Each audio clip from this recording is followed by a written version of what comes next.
and I see why the gadgets are so good at recreating reality, I'm absolutely gobsmacked that we can't tell the difference between tech and the real thing.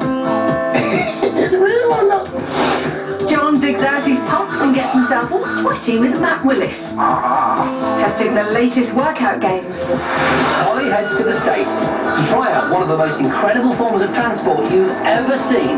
God, that is neat. And I reveal my favourite websites of the moment.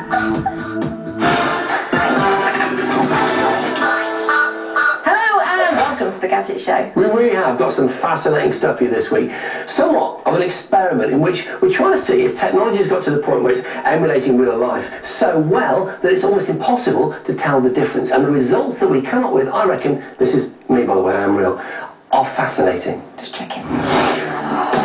There's no denying that over the last decade, gadgets have gotten better, faster, smarter. But if there's one goal that's preoccupied gadget designers more than any other, it's trying to recreate reality. But how far have we come? Can gadgets really fool us into thinking we're experiencing real life, when in actual fact, we're only interacting with tech?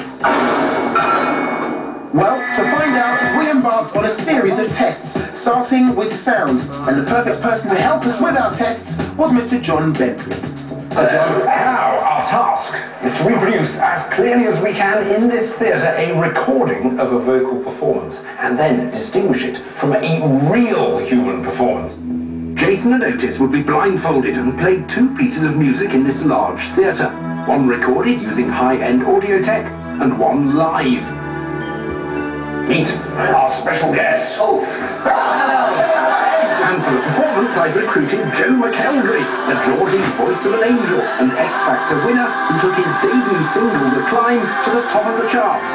2 years later, he struck gold again by winning pop star to opera star. He was the perfect recording artist to push our audio tech to the limit.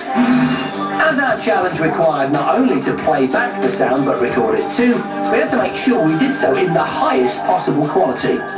Right, to make our recording, we've got this studio mic here from SE Electronics. It's the Z3300A, and we're connecting it to this. It's a solid-state recorder from Zoom. It's the H4N. It's a very sick. I don't like the way those things look. We also hooked up a pop shield and a portable reflection shield to give us optimum vocal clarity and perfect acoustic sound. What do you think? Is it looking perfect? Good. I don't normally get one of these, so I feel quite privileged. With all the recording tech set up, we made ourselves scarce while Joe sang an all-time classic for Friends of Dorothy, Somewhere Over the Rainbow. Birds fly over the rainbow, why then, oh why can't I? To play back Joe's recording to Otis and Jason, I'd chosen a pair of Bowers and Wilkins Diamond 800 speakers. The tweeters on these speakers are made with a layer of synthetic diamond, which means that the dome remains rigid even at very high frequencies, giving perfect clarity and no distortion.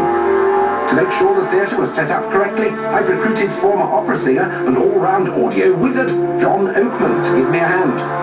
The speakers needed to be angled correctly to direct the sound to the area where Jason and Otis would be sitting. This high-frequency unit, we call the tweeter, directs its sound beam in a very, very specific pattern. And so therefore, I point it towards seat 7, which I'm hoping will give us our most specific sound. So, with everything set at the optimum positions, all that was needed was a reference level from Joe, which I recorded on a mini sound level meter.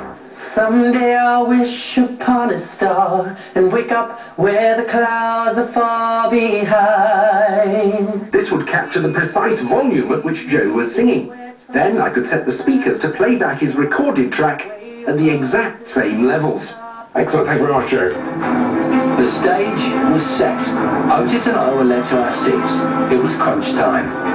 We were blindfolded and ready to listen to both the live and recorded versions of Joe's singing.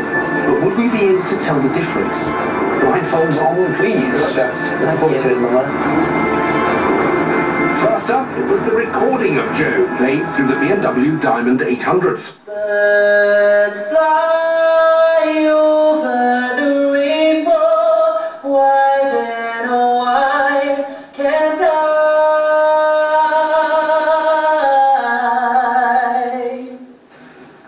Blindfolds off, please. That was rendition number 1. What do you think?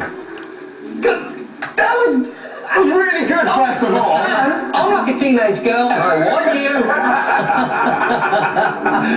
Really, really good. It could have been you. It could have been the speakers. When I first started hearing the singing, I thought, yeah, that sounds metallic, it's got to be the speakers. But then, as I listened more and more, Yes. it sounded really real.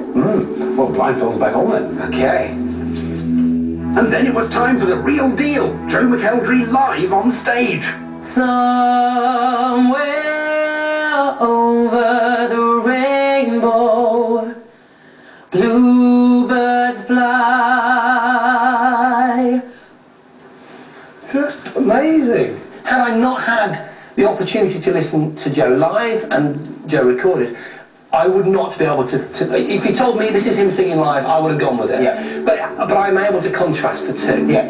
And our ears are pretty adept at hearing reality, right? Yeah, there's a warmth that came from the performance. I believe was Joe's, that you just I couldn't hear or feel through speakers.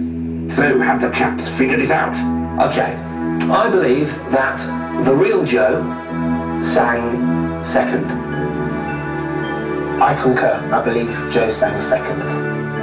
Which is correct.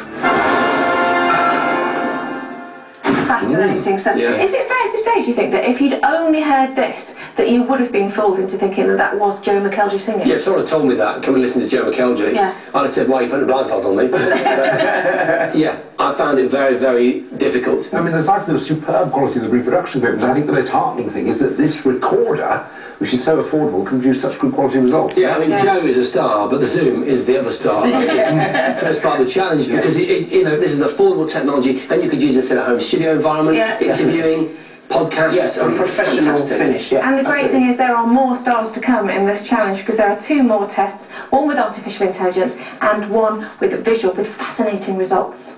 It's time for a break now, but when we get back... John tones up with the latest